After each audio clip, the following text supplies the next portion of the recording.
Hey guys, welcome back to section 3 of level 3 of JavaScript best practices. And what would a best practices course be without a section on what not to do? And that is this section, stuff that sometimes sucks. And the first kinda sucky thing that we're going to look at is the with statement. JavaScript's with keyword is sort of unreliable, and it's often very expensive too, so it is generally avoided in practice. Let's take a look at what it does and how to avoid its pitfalls. Here we've got a drawbridge object with some properties. It's got soldiers, and there's 8 of them there. It's got a capacity of 20, meaning 20 people can go on this object. It's also got an open method, which will, of course, alert a message that opens the drawbridge. Now, if I were to use a with block on this drawbridge object, what it will do is take the entire encapsulated environment of the parameter object, in this case the drawbridge, and use it to build a new local scope within its bracketed block, which is kind of processing expensive. You can think of that with keyword as asking the interpreter to do operations with the name of this data container as the header syntax on each piece of data. Sort of. Right now inside this block, because I am withing on the drawbridge, I can call the open method, and no object name is necessary when everything in the object is already treated as being local to that scope, that block. And I get my alerted message that the drawbridge has opened. Bang! Now you might think, wow, cool, yay, I don't have to use the object name, that's so great. Not great. What happens when I try to build a new property close right here inside that with? I'm building an anonymous function there, and I've got the close mechanism. It's going to go yen, yen, yen, yen, yen, yen, yen, clack. Building new properties in the object on the fly is not going to work like you might expect it to, since we seem to be in the scope of that object. No. Let's see what happens. Turns out that if we actually want to build some property on the fly like that, it's not considered as a new property on the object. It's in fact considered as some new random global variable to be created. Yay. Thing about that is, though, that any new variables are of course added to the surrounding scope, which is slightly counterintuitive and certainly not what we were looking for. So beware of that.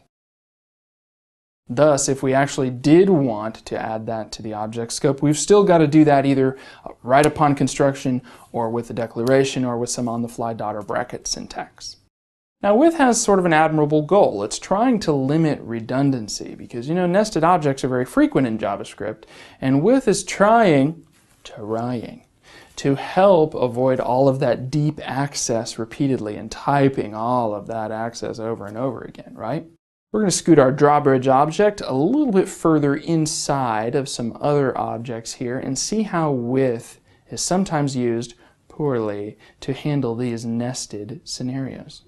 You can see that our drawbridge is now contained within a keep, right? And the keep has soldiers of its own and a capacity of its own. And the keep itself is contained within a castle object, which has soldiers of its own and capacity of its own, right? Drawbridge is way down in there. Now over here on the right, we're going to write some code. We're going to establish a reinforcements variable. That's 12 guys. These are some guys that need to be reinforcing the drawbridge.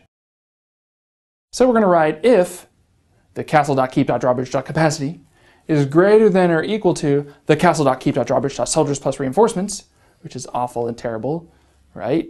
Then what we're going to do is we're going to call castle.keep.drawbridge.open. Obviously you can see that this is really irritating to type, and keep typing forever on, right, which is awful.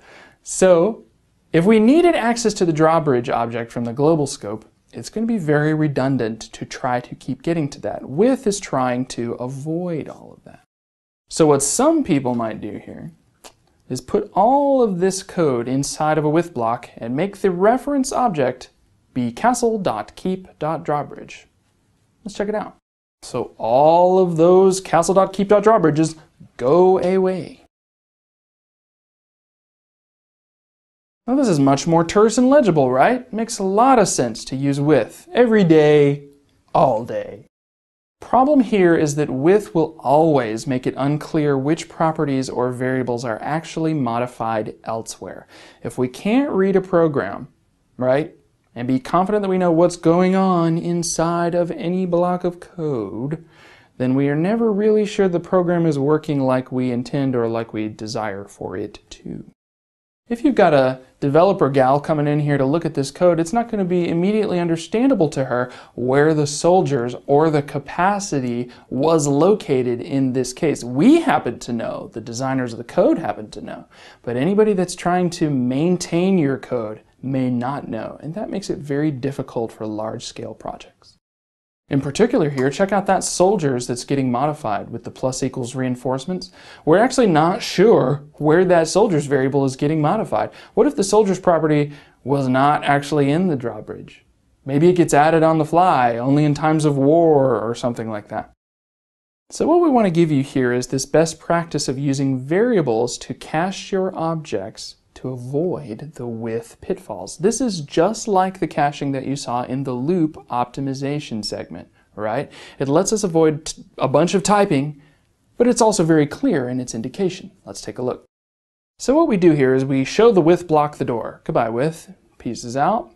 And now we're going to establish a new variable called O, and we're going to assign to that variable the castle.keep.drawbridge object. That means that entire object is now contained within the single letter O.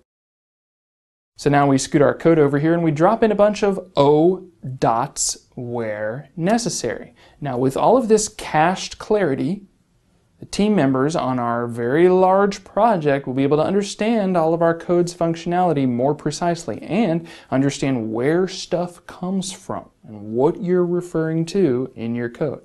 Also, yay bonus, no lengthy typing, no long nested object names are needed in this case. Moral of the story, cache objects where possible and avoid the with statement. The second somewhat sucky thing that we want to talk about here is the eval statement. Now, eval kind of gets a little bit of a bad rap in the JavaScript field, probably for good reason, because it can very much affect legibility in your code as well as significantly impact your ability to debug and incur a bunch of performance penalties for you, which are often terrible. So let's take a look at why eval should be avoided. Take a look at this function here called assign regiment motto. It's going to take in the number of the regiment as well as the motto for that regiment. Now the eval method is going to take a string in as a parameter, any string, and it will start up the JavaScript compiler and treat that string as if it was some line of code to actually execute in JavaScript. If we passed in the regiment number 2, as well as the best of the best, which is their motto, into the assign regiment motto function, this is what happens. The eval method takes all the pieces of that string and puts them together into one string. So what we get out of that is regiment 2, some object somewhere, dot motto, referencing the motto property, becomes the string the best of the best. This may seem great, but it really opens up a lot of possibility for error. What if there was, for example, an apostrophe existing in the motto? For example, what if the first regiment's motto was the King's Own? See that apostrophe in there? Well, what happens here is that the resulting code, when it finally gets evaled, will actually be invalid because of that extra apostrophe. It's going to make the compiler think the string is complete, right? Until it sees more stuff, and then it's going to mark the code as invalid JavaScript. Whamp, whamp. Something else to note here is that we may not have any idea at all what broke our code, especially if the data that gets passed in as motto is not something we ever examine. Was it number that was busted? Was it motto that was busted? Was something else? You know, it gets really in the way of us being able to debug. Eval can be useful in a tiny fraction of the ways that it actually gets used. For example, we use it here in our executor to evaluate your code at Code School. But mostly, eval is like taking a bazooka to a beehive, okay? It's bad news. You want to try not to do that. Though it may end your existing problems, it's probably not the ideal way to solve that problems, and furthermore, you may end up with more problems than you started with. But if eval is a must for some reason, you want to eval as little as possible. It might be useful for dynamic code or uncontrollable data, but it's still treating the string as a program to very expensively compile.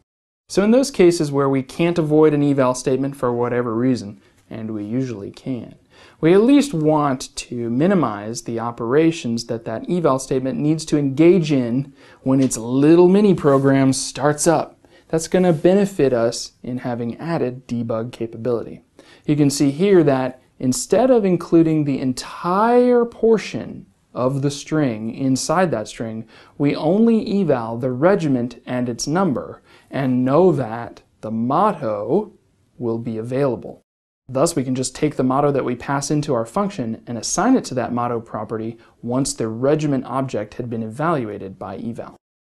And now if I were to log out console.log regiment2.motto, you can see that I get the King's Own, complete with apostrophe, no problem. And the best practice we want to give you here is that for all those basic mappings between objects and numbers, you want to instead use your data structures. Eval is most often misused with just that sort of mapping, trying to get objects with numbers on them. So we want to make sure that you try to use arrays, which are much more efficient. Let's take a look.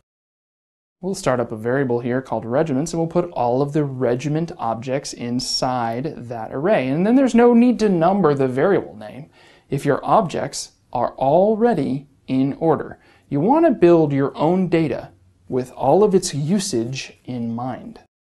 Inside our function now, we can just do regiments and then call the index on the number passed in, dot motto equals the motto. And instead of eval, we can use that associative nature of the array to build all the dynamic mapping that we could ever desire. Really cool. Referencing an array is much faster than parsing and running an entire new program within your program. But what if I need to read and write JSON data that's all stringy? Chill, homie. Using eval to parse your JSON is typically regarded as very vulnerable, often very unsafe, right? Because eval is going to evaluate any script that gets passed in. Let's take a look. So here I've got some stringified JSON data being assigned to the variable regiments JSON. You can see inside this stringified JSON data that eventually it's going to become an object that contains other objects, which are the numbered regiments. If I wanted to eval that and pass it back to a regiment's value, I could, but what if this data came from somewhere else, as does a lot of JSON data? Well, that could be potential vulnerability, right? Because you have no idea what's coming in terms of a script through code injection. Bad news, avoid it. But what can I do if I actually need to use JSON data that has been stringified and I need to parse it? Well, you can use JSON.parse to ensure only that JSON is accepted. JSON.parse will only recognize JSON and not compile any scripts, avoiding all those security issues from malicious incoming data. Additionally, there's going to be some libraries that used to employ eval under the hood but now use JSON.parse in all of those places, and that includes jQuery. You can see here that if I call JSON.parse on regiments JSON, all of that code would become a very nice regiments object.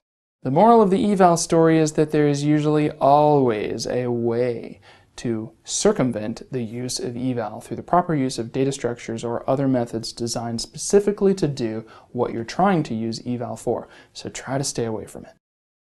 Next up, the third slightly sucky something that we would like to make you aware of is leaving off your brackets in your code. Just because we can leave curly braces off of a single statement block of code does not mean that we should, because it's cool. Check this out. In JavaScript, I could write if is king, then I could make the weapon Excalibur. Else, I could make the weapon the longsword. Notice I've got no brackets on this code because it is true that when a condition or a loop has only one statement to execute, the brackets are not necessary. But using curly braces is not just about excellent code organization or excellent code legibility, although it is about those things. It is also about being a very good team player, right? It's about having very good code citizenship, and here's why. But what if new code needs to be added, man?